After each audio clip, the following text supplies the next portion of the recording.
morning, everyone, and welcome to AIADA's AutoTalk. I'm your host, Rachel Soleimani. Today's session is sponsored by longtime affinity partner, Federated Insurance. Since 1997, Federated has partnered with AIADA to provide our members with superior business insurance and risk management solutions. Before we start, a few quick reminders.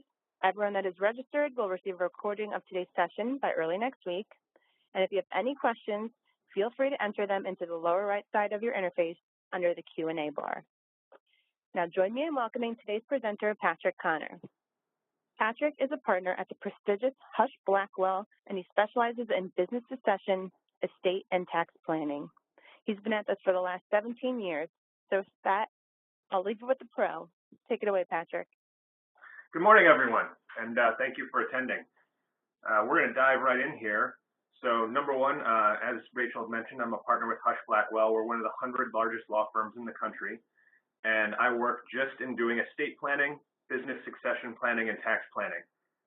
Overall, my main job, protecting your family, you, and your business. So what are we going to talk about today? We're going to talk about planning, business succession planning, asset protection planning, estate planning. What are the primary goals of this type of planning? So number one, most importantly, having your wishes upheld. We want to make sure that it's your wishes that are set forth, not those of the government, not those of creditors, not those of beneficiaries. We want your plan to be your plan. Continuity of the business. We want to make sure your business continues, whether that be with the next generation of your family or perhaps to an outside purchaser. We want to make sure those things happen efficiently, both in time and cost. We want to minimize taxes to the extent possible. We want to avoid the probate process, which we'll talk about in detail. And then we want to provide asset protection planning to the extent possible. We want to protect you from creditors. We want to protect you from divorces. And we want to protect your beneficiaries that come after you from those things as well.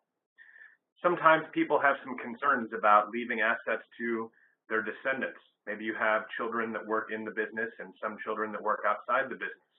And so we want to make sure that we treat them equally, whatever that is in your head.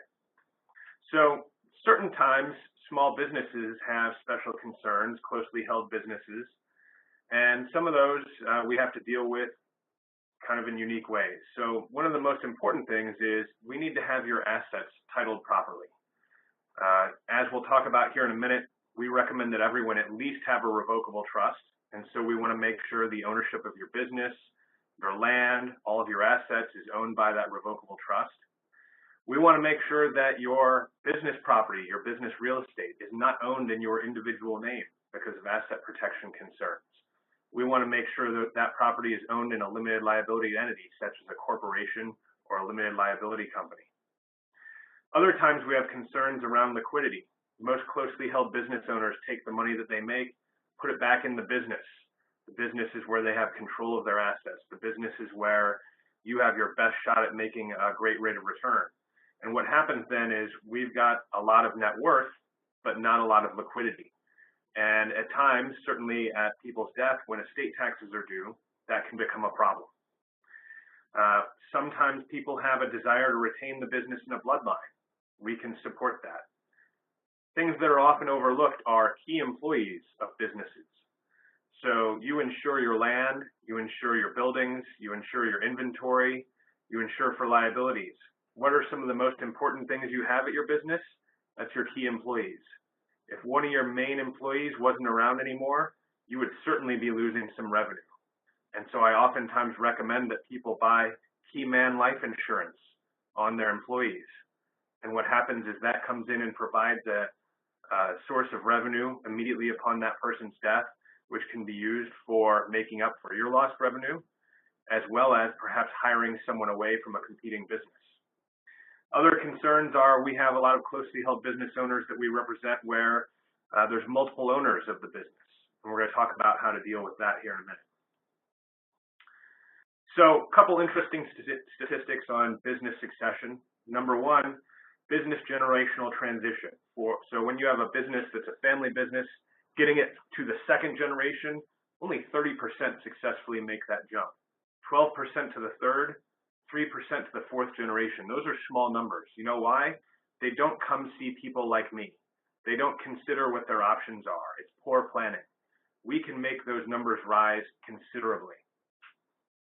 When we talk about business succession planning, you really only have a few choices. So what are your choices for your business succession? One, you can pass your business on to your descendants via a gift or sale. You can pass your business on through a sale or even a gift to your key employees or the employees of your business. You can sell the business to a third party or a competitor, or you can close the business and liquidate. Those are your only four choices. So if you're not working toward one of those today, you're just floating. I always tell people you should have one of these in mind every day when you go into work, and that should be your exit plan. Doesn't mean you're stuck with that one forever, but that's the one you're working on right now. You can always change to a different plan in the future, but you should be planning for one of these at all times. So now we get into buy-sell agreements. What is a buy-sell agreement? It's a pre-negotiation of terms to ensure the continuation of your business upon the occurrence of certain events. More simply, it's something that keeps you from being in business with someone that you don't want to be in business with, okay? These are helpful when you've got more than one owner of the business that's not in the same immediate family.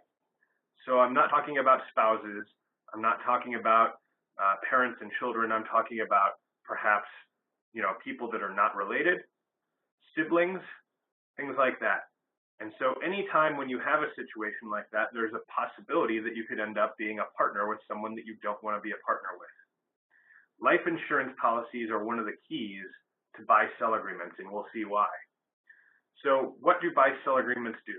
So simplified, there's just a couple points that you need to look at.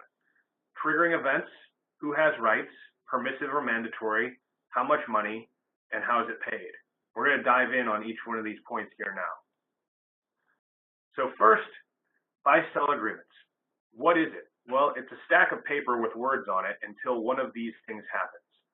Death of an owner, permanent disability of an owner, divorce of an owner, bankruptcy or creditor problems of an owner, perhaps a sale to a third party, a retirement, or an unresolvable disagreement among the owners. When one of these things happens, the buy-sell agreement springs into life and documents what the process will be for moving forward. The reason that we have this buy-sell agreement is we agree on all of these things while everyone's able to negotiate, all the owners are able to negotiate with each other, and under any one of these triggering events, you're either not negotiating with your partner owner or someone is under duress. And so we want to have a plan set out in stone before that happens, that you've agreed upon with all of the owners of the business. So on one of those triggering events, what happens? Well, you can have a mandatory purchase, a permissible purchase, a discounted purchase, and then the agreement spells out who has those purchase rights. So a great example might say, upon the death of one of the owners, it is mandatory that that owner's family will be bought out from the business, they will receive a payment, and the remaining owner or owners will receive the stock from the deceased owner. That would be a mandatory purchase. A permissible purchase may say upon the permanent disability of one of the owners, that owner is not bought out, but could be bought out, depending on what the remaining owners would like to do. A discounted purchase may say, if one of the owners has creditor issues, and that creditor is going to take an interest in your business, you can buy them out for a discounted price.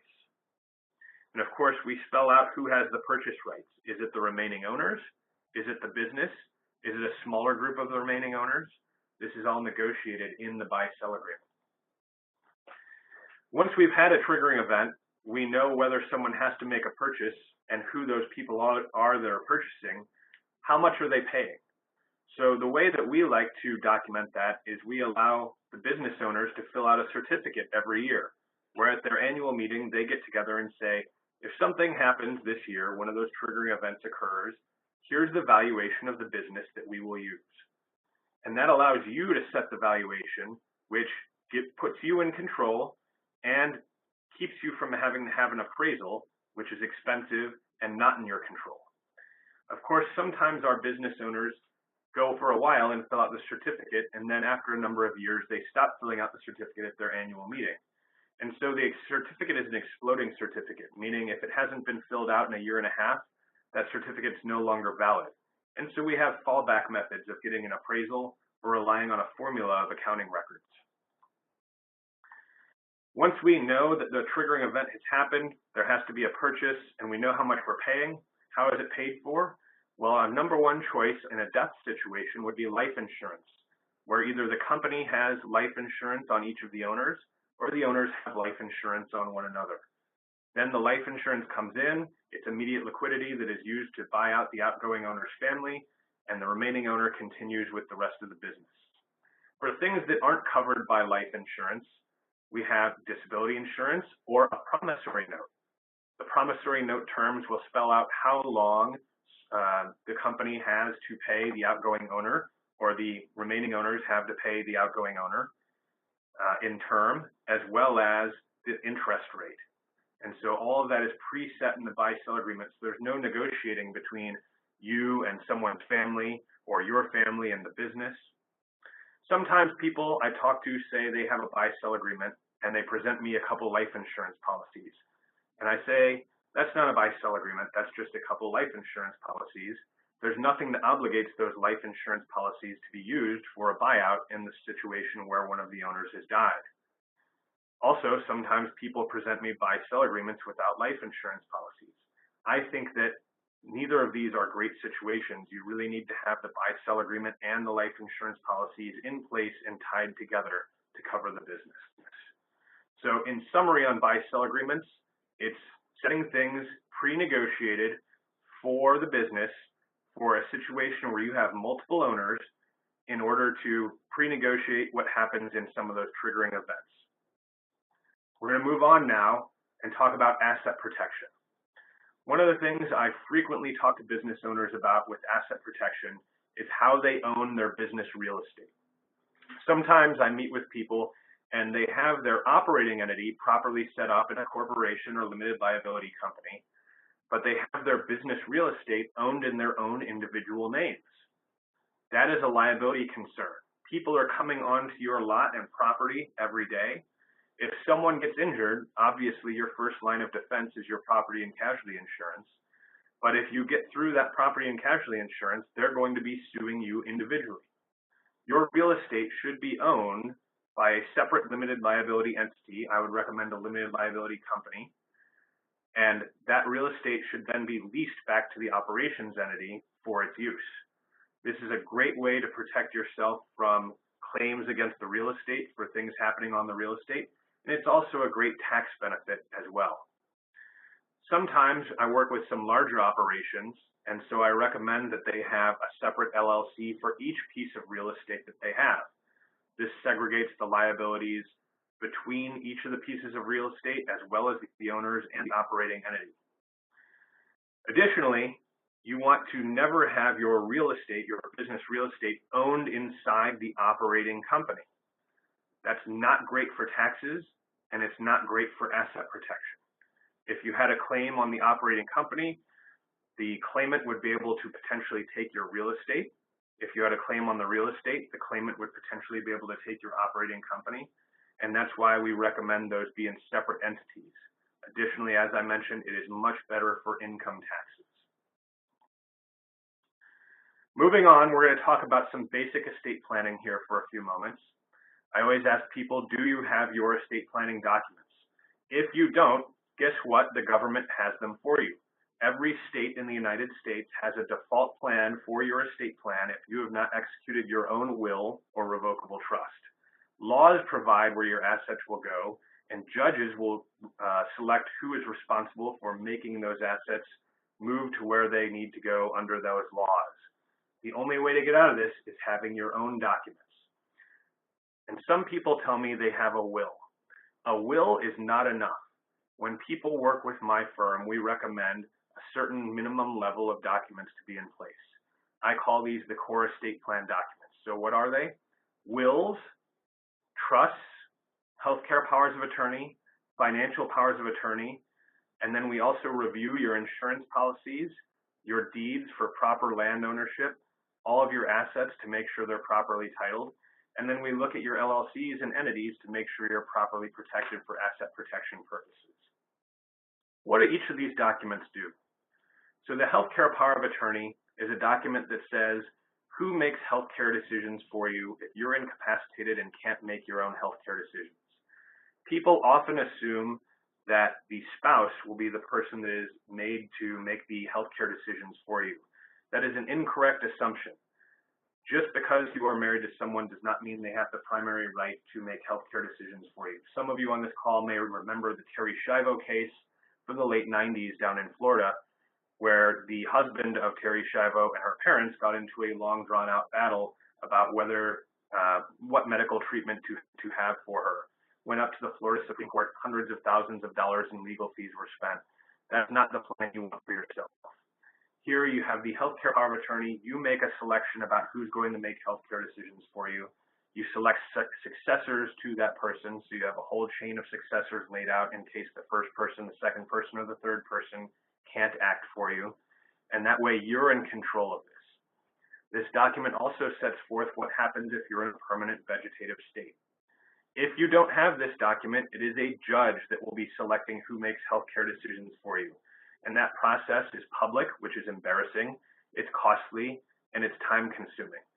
So the reason we do the healthcare power of attorney is because it's instant, it's in your control, it's inexpensive, and it's private. Next, we have the financial power of attorney. This allows you to select someone that can manage your financial affairs in the case that you cannot manage them for yourself because you are incapacitated. Perhaps you have Alzheimer's, dementia, stroke, coma, unconscious from an auto accident. Could be any number of things. This is where you select someone to buy assets for you, sell assets that you own, pay your bills, deposit checks, take out loans, but also sign your name anywhere your name needs to be signed, perhaps for your business. It's a very powerful document, so you need to select people you trust. And then we also, just like on the healthcare power of attorney, select successors. That way, if the first person you name can't do it, you have a whole chain of backup people that can do it. You can also name people to serve together in this role. That way you can have a panel of people if that's what you'd like. Again, if you don't have this document, it is a judge that will select who's making financial decisions for you, and it takes a long time, public record, and a lot of money to get there. So we do this document to make sure that it is your choices that are making financial decisions for you. It's private, it's immediate, and it's inexpensive. Next, we have a last will and testament. Traditionally, the will has two purposes. Purpose number one is to say where your assets go when you die. Purpose number two is if you have minor children, setting forth a guardian for those minor children in the event that you and your spouse have both passed on while the children are minors. We don't really use a will anymore for purpose number one because anything that passes through a will goes through the probate process. What is the probate process? The probate process is the government's process for supervising the transmission of assets from a deceased person to where the assets are going. We don't like it because generally it takes a minimum of 6 months, costs thousands of dollars, is public record, and is very friendly toward creditors. So we always like to avoid that probate process. Some ways to avoid the probate process that are very popular right now are called beneficiary designations. Beneficiary designations, a popular one is life insurance. You say who gets the proceeds upon your death. That does not go through probate. That goes directly to whom you've named on the beneficiary designation. They're also popular on retirement plans, such as 401ks, pensions, IRAs, and Roth IRAs. These days, they're becoming more popular on bank accounts, automobiles, transfer on death designations, real estate beneficiary deeds. But the problem with beneficiary designations is they are outright bequests to whomever you've named as the beneficiary, meaning the assets become their outright property. And that means they're subject to the creditors of whoever receives it. They're subject to the divorces of whoever receives it. And it increases the recipient's own estate tax exposure. So what do we recommend? Rather than using a will or beneficiary designations, we recommend using a revocable trust. The revocable trust is a written document that replaces the will in saying, here's where all of your assets go when you die. The trust gives you complete protection from probate for any of the assets that are owned by your trust. You retain full control of the trust during your life and all of the assets owned by it, and it doesn't do anything for income taxes. You continue to file your income taxes just as you always have. What are the advantages of a properly drafted revocable trust? When you leave your inheritance through the trust, you want to leave your assets in trust for the people that you're leaving them for. Anytime that you are going to have a transfer of wealth, you have the opportunity to provide some protections for the people that you are transferring that wealth to. So whether it be during life or at death, we always recommend leaving assets in trust. When you leave assets in trust for someone, those assets can be protected from the recipient's creditors. So if the recipient is ever sued, has bankruptcy issues, those creditors cannot reach anything that was received from your trust. Number two, the assets can be protected from divorce. So if the assets that you have are left to your descendants, when one of those descendants becomes divorced, soon-to-be ex-spouse cannot have any access to something that was inherited from you. Great protection. We haven't talked about estate taxes yet. We will shortly. But when we leave assets in trust for the next generation, they can be protected from estate taxes into perpetuity. Great benefit. And then you can control what happens to those assets at your children's death. Maybe you want things to continue in your bloodline forever. Maybe you want to encourage or discourage certain behaviors such as education, encouraging, drug use, discouraging, and you can select what rules you would like to have in place there. So the trust is a very powerful document. I mentioned estate taxes. Right now, there are estate taxes in place in the United States, and some states also have estate taxes. People sometimes call these death taxes as well. It's really the same thing. The good news is, right now, if you have a net worth of less than $11.2 million, you don't need to worry about estate taxes. If you have a net worth of more than $11.2 million, the federal government can take up to 40% of the amount that you have that's over $11.2 million. Huge tax. Money that you've already paid taxes on, they will come take it at your death based on your net worth. The good news is that $11.2 million freebie. Just a mere 9 months ago, that freebie was $5.49 million, and so it has doubled based on the new tax laws enacted at the beginning of this year. That's the good news. The bad news is the law can change at any time, and it is set to change automatically on January 1st, 2026, to lower the freebie amount back down to $5.5 million if nothing changes. We have some ways that we can help you if you are in a situation where you have more than $11.2 million.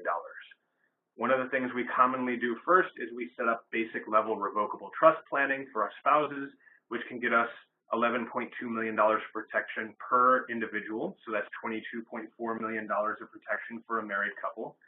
If you exceed that, then we start looking at some additional methods, such as what I've got on the screen here, which is a life insurance trust.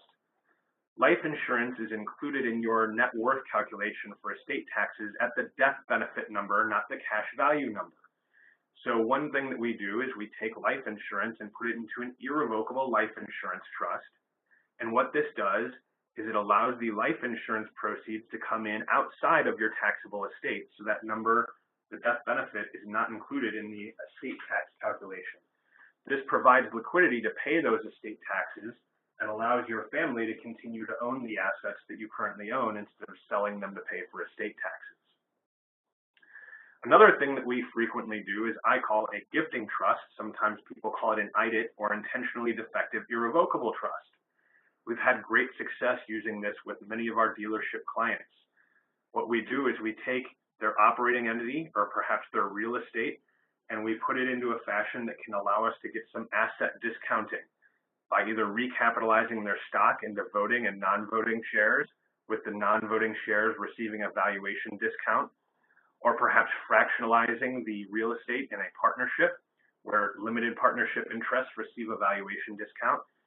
And then we can either gift or sell those discounted assets into this irrevocable trust, which is not included in your estate for estate tax purposes.